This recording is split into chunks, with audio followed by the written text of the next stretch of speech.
Hey everyone, this is Kate from Moonflower Moments. Welcome and welcome back.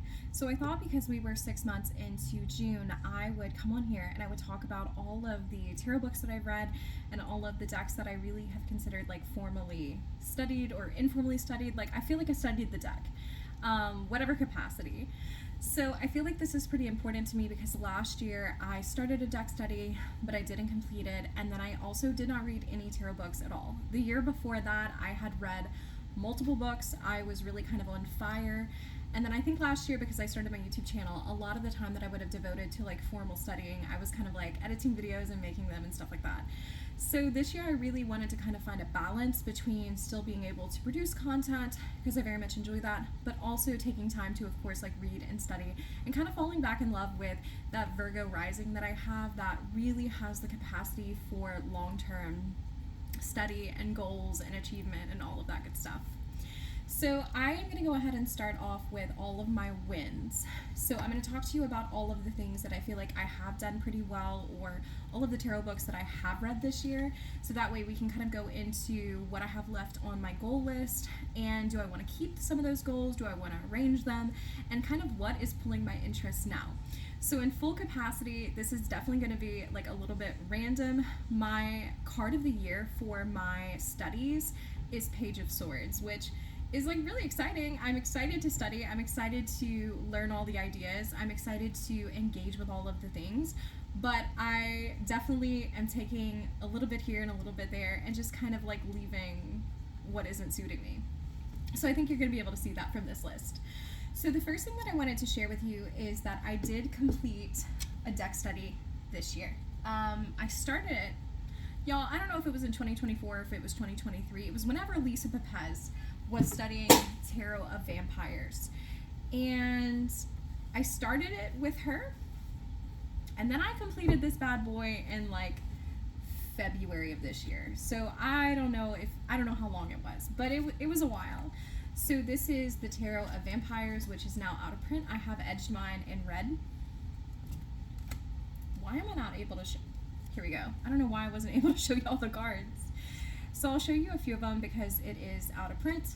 So the creator of this deck, Ian Daniels, does an excellent job in his guidebook explaining numerology and also astrology. This is a deeply esoteric deck. And sometimes I do find it to be a lot, because it is a lot. Hence why I needed like a year to 2 years. I don't know how many years. I needed a long time to study it. But I am so incredibly proud of the fact that I studied it. Not only did I study it, but I actually created my own personalized guidebook for it. So I took the guidebook entries and I would sometimes copy word for word quotes that really resonated with me, or I would sometimes paraphrase quotes. So for the beginning cards for the minors, I kind of kept it like short and sweet. So this is like the Two of Cups.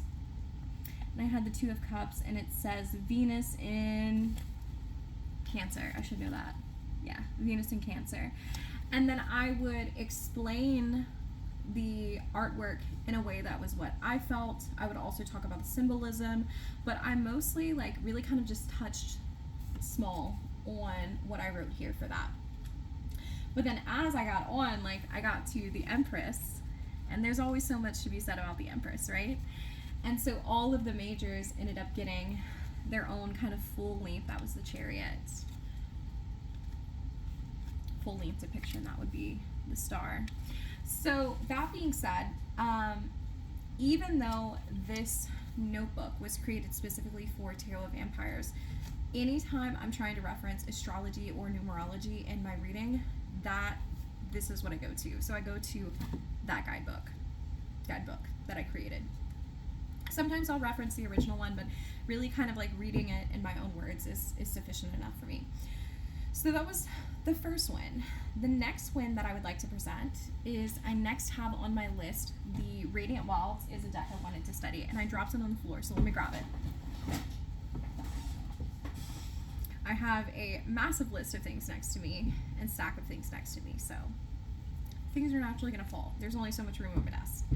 So I will show you like 4 cards of this because I know y'all are sick to death of it. I just keep talking about it.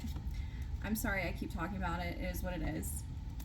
But this year, I really found that I preferred my daily draw practice to be action-oriented, to have like action steps, so to say, in the guidebook. And so I really bonded very heavily with this deck. I think I read every single guidebook entry, which basically essentially means that I've read the whole guidebook cover to cover. I keep coming back to this deck. Unfortunately, this might be my favorite deck right now, and I say unfortunately because it kicked some shit off that list, and like it kicked it off fast. It's unfortunate for those other decks. So I think if I read the whole guidebook, even if it wasn't cover to cover, even if it wasn't in a formal capacity, I studied this deck. So I'm gonna go ahead and say yes, I studied this deck, and I'm excited about that. Okay, so the next thing that I did, I do not have anything to physically show you, but the next thing on my list to study was Radical Tarot by Charlie Claire Burgess. Un momento. I have Fifth Spirit here, so I'm just making sure that I got their name right. I think I did, but... Yay, I did. Okay, yeah, Charlie Claire Burgess. So I love Fifth Spirit. Why don't I just show it to you, because I have it here. So my love for this deck is so deep and so profound and so authentic and so everything. I love this deck. So essentially, I knew that I wanted to get to know the creator and their other works. And so I decided that I was going to read Radical Tarot, and I'll just show you this deck while I'm talking about Radical Tarot.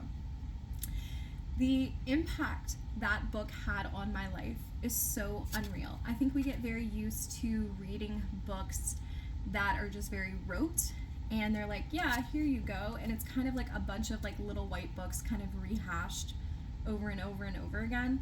But I really love the concept of Charlie literally looking at all of that and saying, you know what, I'm going to challenge the patriarchy, and I'm going to challenge all of these like large oppressive ideas. I'm gonna challenge society at large. And as someone who sees herself as the King of Cups and not the Queen of Cups, I do read those cards very distinctively differently. It made my heart so happy to see Charlie challenge the gender binary and how gender plays out in the tarot. And so I will wholeheartedly say, even though I have nothing to show for it, because I listened to the audiobook, I didn't read it, that I am going to be purchasing that book and probably going back and re-annotating it, because it was such a worthwhile experience. I think it is among the top 3 tarot books that I've ever read, especially because in the Spotify edition, Charlie actually reads the guidebook or the book themselves. And I always appreciate it when authors do that. So I will go ahead and say that was one of my small wins. So in true transparency, because I just saw this list of all the things I have written down. Actually, hold up. Frustratingly, I wrote in my planner the additional spirituality books I had read, like on top of the ones that I had planned to read for this year, but I just wrote like 12 houses, and I know that's not the title, so hold up, give me a second. Let's see if I have it written down. I think it's called The 12 Houses. That's what I have written. I keep track of all the books I've read for the year, and that's what I have it written as here.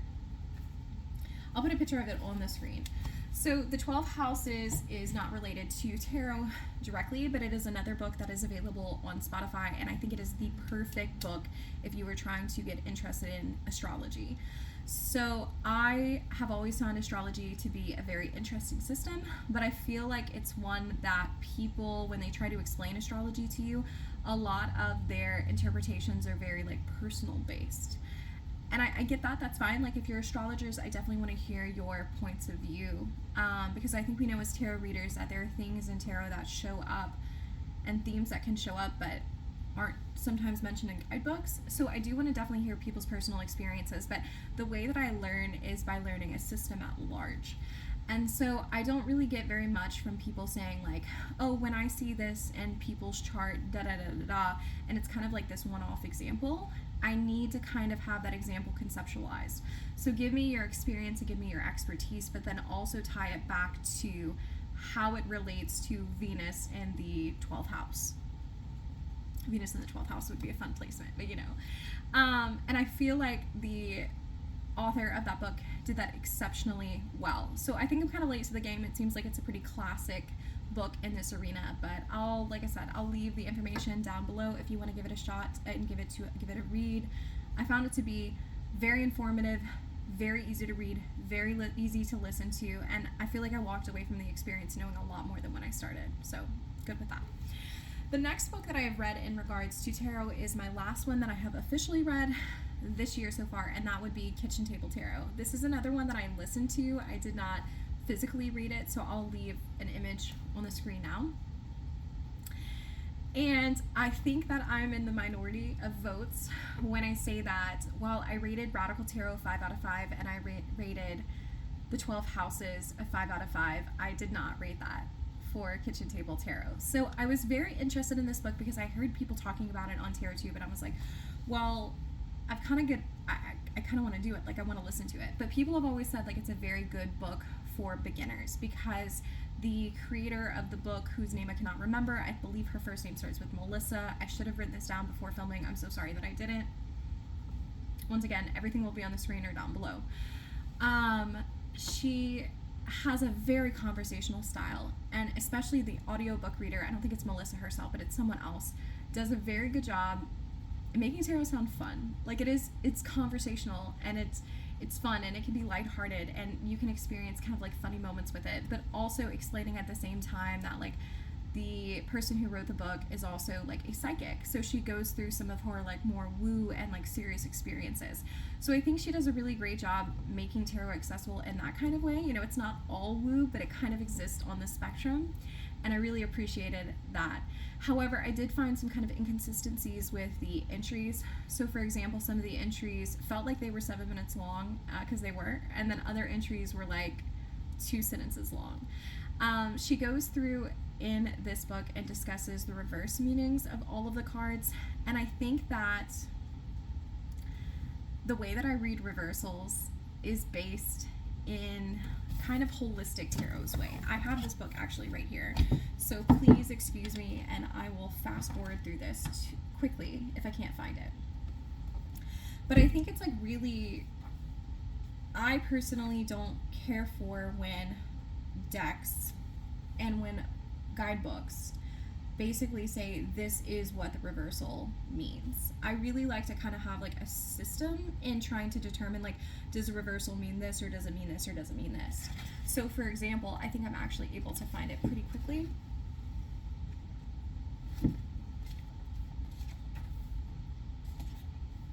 Here we go. So Benabel Wynn's system for reading reversals is this. I'll put it up on the screen if you want to pause it. So it's titled Wind. So she says that a reversal can be a weakened energy due to being overpowered by other forces, the inverted meaning of a card, or the opposite of what the card would mean upright, negative influences on the seeker, or a delay before the outcome will materialize.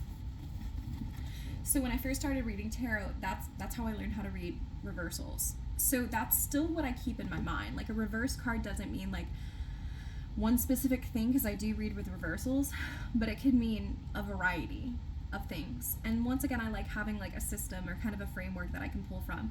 So I do struggle with books that say this is the reverse meaning of the High Priestess. It means someone is being like very secretive and like talking behind your back. I don't know if that's what was said in this book, but like, why does it mean that? Like, why can't it instead mean a negative influence on the seeker? Like, there's someone in the seeker's life who has very important information, but deems that the seeker is not ready to receive it, even though the seeker really needs that information.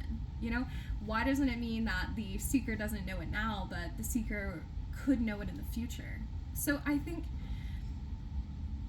that's my biggest gripe, is that I think that if we're teaching tarot to individuals, there is totally a framework, and we should totally know the quote-unquote standard meanings. But like when we dip into like reversal territory and things start to become like a little bit more subjective, I think that if I was a reader, I would have really found it beneficial to have a specific framework similar to Wind to reference, so it's not all like cut and dry. And then also when you're learning a framework, like basically with learning Wind, you only learn weakened energy, inverted meaning, negative influence, or delay. So you're only having to memorize like 4 words or 4 phrases, as opposed to memorizing another 78 reverse meanings. So, I don't know. Now, what did I learn from the book that I enjoyed in terms of Kitchen Table Tarot? I really enjoyed her opinion on the tens. She really doesn't like the tens very much because she says, when you get to the tens, it's kind of like, well, what's left? Like, what's next? And I did do a reading a few weeks ago for a woman who had like 10 of Pentacles, 10 of Cups. Like, her life looked good. Like, she had Temperance. Like, she had like 2 of Cups. Like, her cards looked really good. And it kind of was a little bit awkward when we got to the end because I was like, well, you seem to be doing great. And there wasn't, I think for me, hearing that now, I probably would take the author's advice and say, okay, well, what's to come next? Because I definitely felt like the reading needed to be deepened. So I appreciated that. Like, I thought that was good. So that's my opinion, unsolicited. I guess it was a little bit of a book review of Kitchen Table Tarot, but that's it. So I have been getting up to more things than previous years. So let me go ahead and show you what I am studying now and kind of like what I'm committed to. So first off, I want to talk to you about a bit of a practice or a bit of a journey I'm kind of taking, and I think that this is going to take most of my energy. So I am starting The Artist Way. I have read 2 chapters so far, so let me know in the comments below if you have done this. But essentially this book is all about the spiritual path to higher creativity. So for example, the creator, which is Julia Cameron, see, I know the creator because I can read it in front of me, believes that creativity is something that can be taught, it's something that can be practiced, but actually innately, like, we all have access to it already. She believes that creativity is kind of a current that kind of underscores our everyday lives, and what we have to practice is not actually being the act of creating, but instead the act of noticing our muses around us and tapping into the creative flow as it flows around us.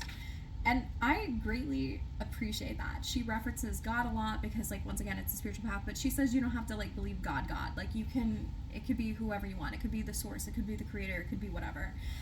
And I greatly appreciated that as well because I think that creativity is very spiritual. If we go back to my definition of spirituality that I've shared before in the channel, I think spirituality is anything that is outside of you.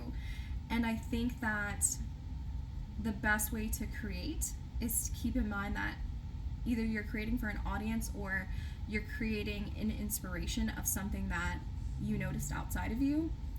And I think that some of the best products come from us honoring our environment by looking outside of ourselves. So that being said, it's just good. So I wanted to read you a quote that I had highlighted,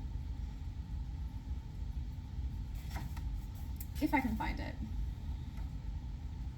I ended up, like, I woke up at 4 o'clock in the morning a few weeks ago because it was storming and my dog is terrified of rain, and the lights went out, and so I ended up reading the first 2 chapters of this without any light.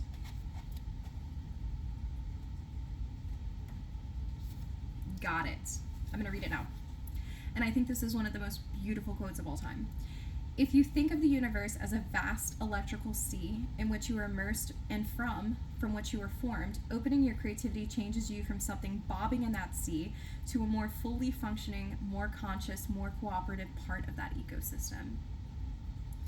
So once again, the universe is a vast electrical sea, and we're not supposed to just be bobbing in it, but instead we're supposed to be participating in it. So I really love that. I think this book is such an incredible treasure. So one of the things that she demands of you if you walk this path with her is that you have to do morning pages, which essentially is the concept of journaling every single morning. And the concept is just for us to get the shit out of our head, like the shit of, like, I need to go pick up my dog's medicine, or I have to fold the clothes. Like, we're just writing that down so that everything that kind of gets in the way of us getting into our creative flow state is written down and we can kind of forget about it. So we're supposed to write about 3 pages a day. Another thing that she demands is that she has prompts after each chapter, and you're supposed to spend a week on each chapter. Just spoiler alert, I'm probably going to take 2 weeks on each chapter because I know myself. And there's some prompts for you to respond to, and like one of the ones that I responded to this past week was naming 5 of my critics. So 5 people that I felt like kind of hampered my creative spirit in some kind of way. And so they're very deep and they're very thought-provoking. Another thing you have to do is you have to date your inner child, because she claims in this book that the best way to get in tune with your creativity, because your child is close to creation, right? Like, it literally was just created. Your inner child is youthful and young and still has that innocence about it, and still is like noticing everything in the world without social conditioning and opera conditioning. She says that you're supposed to date your inner child.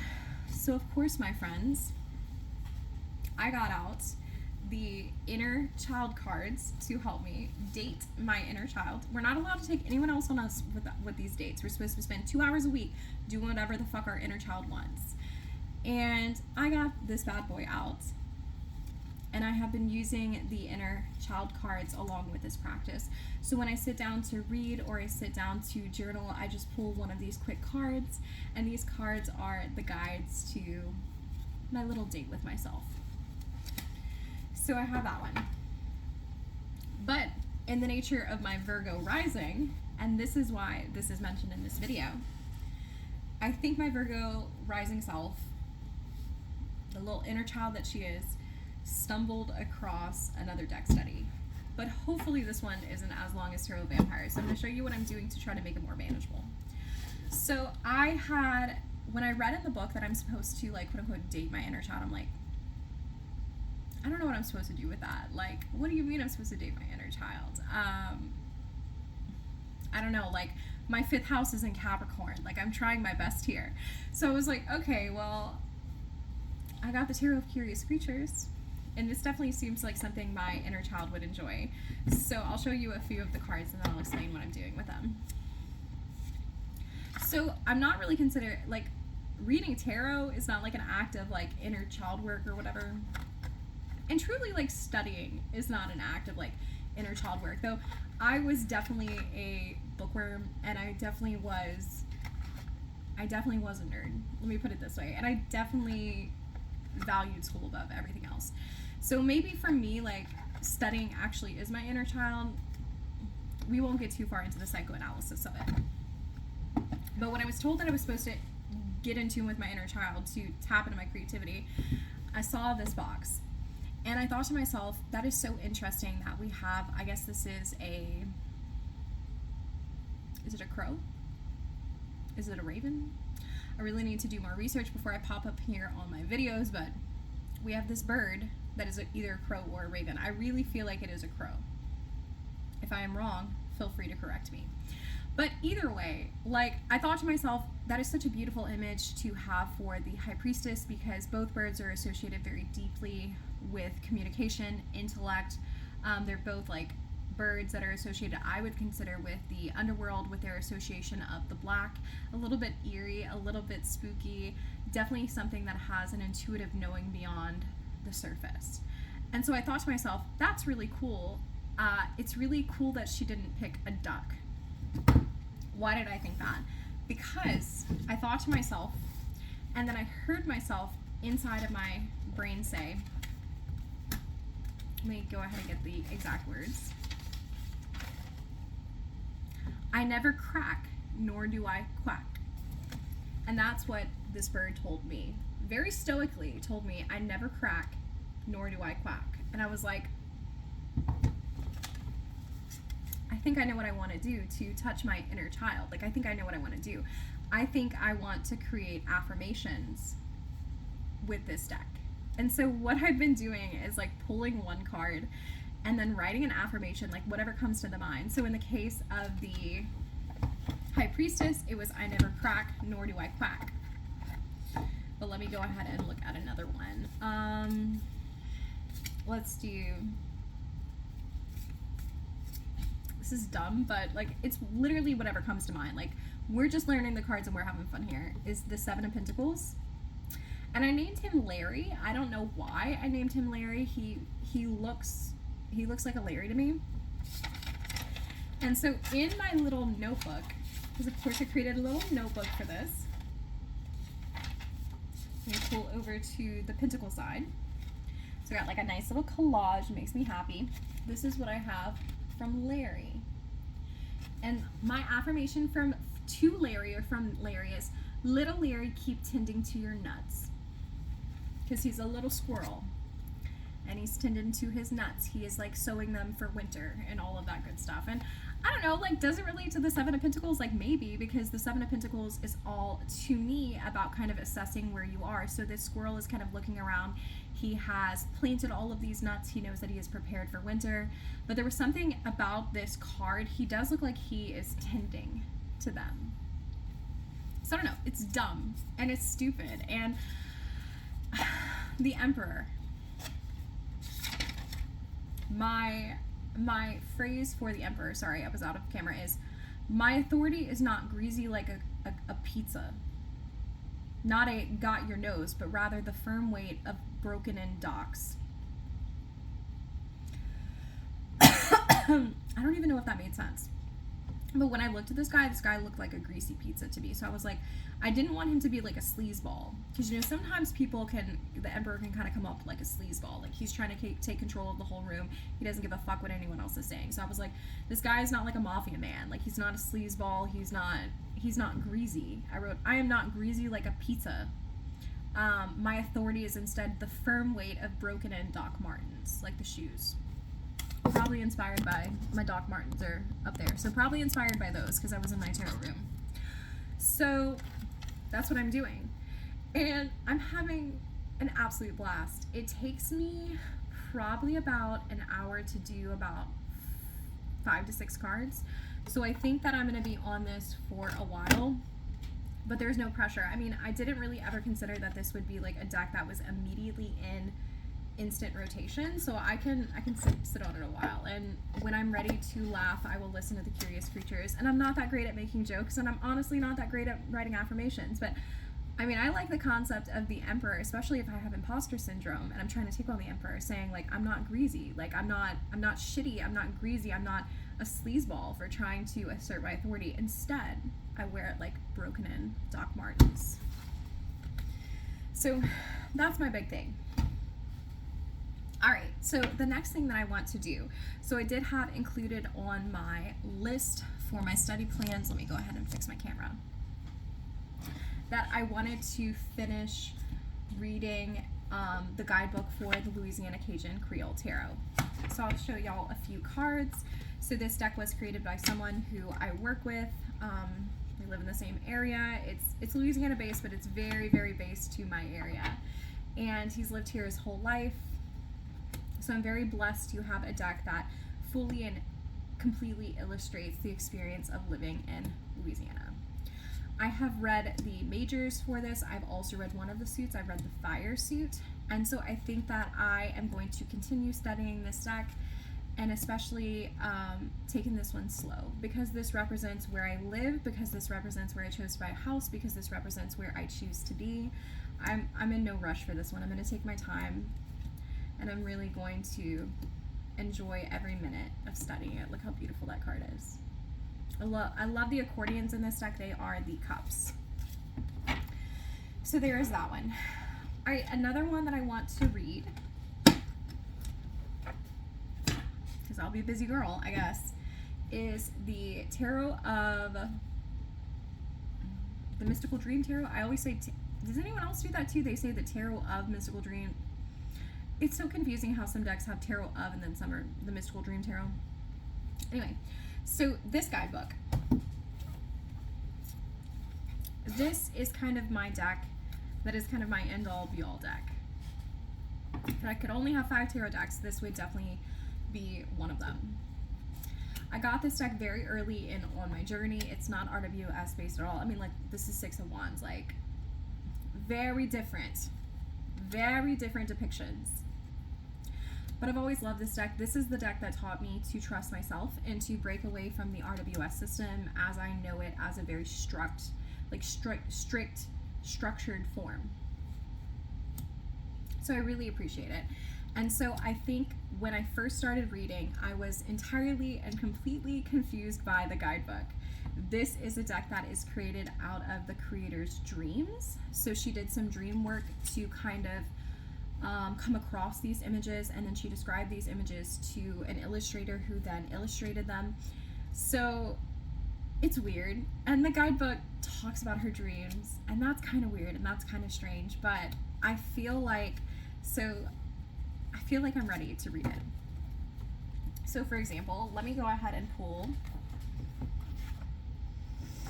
Well, let's pull a card and see. The Four of Cups. Whoa, okay.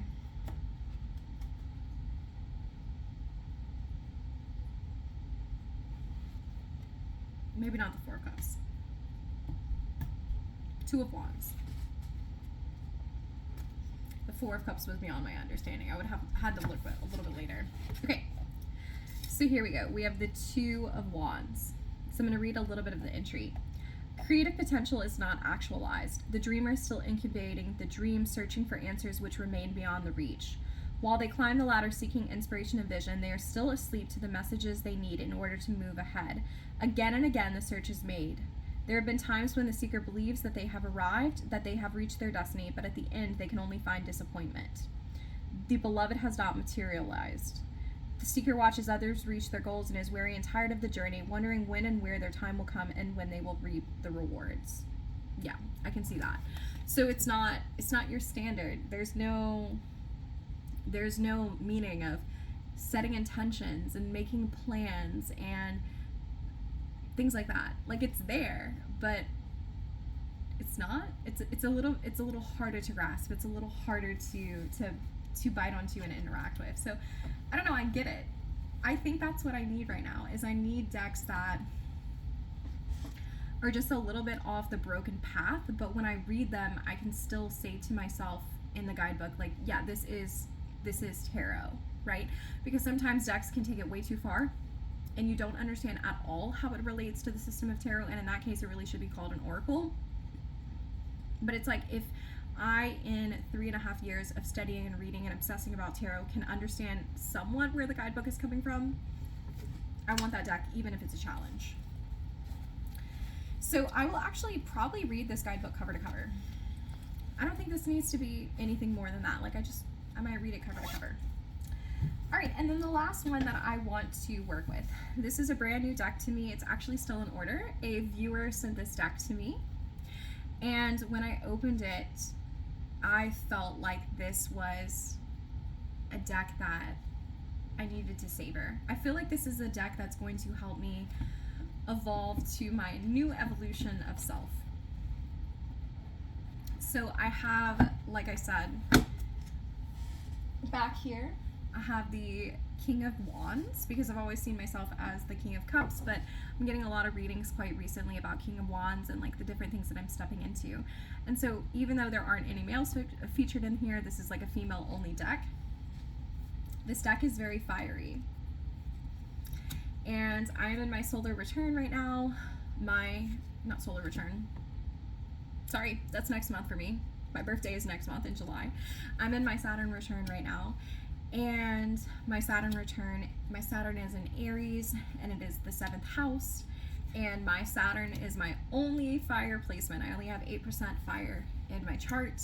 And so I'm really looking forward to exploring for myself what that fire means to me, and what Aries means to me, and what does it mean to assert myself and assert my identity and be more.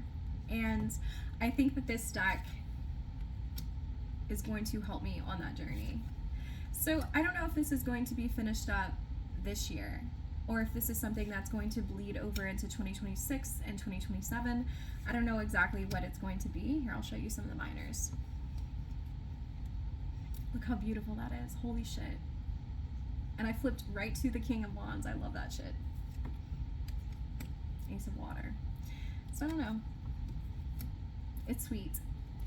I haven't done any readings with her yet. I'm kind of savoring her.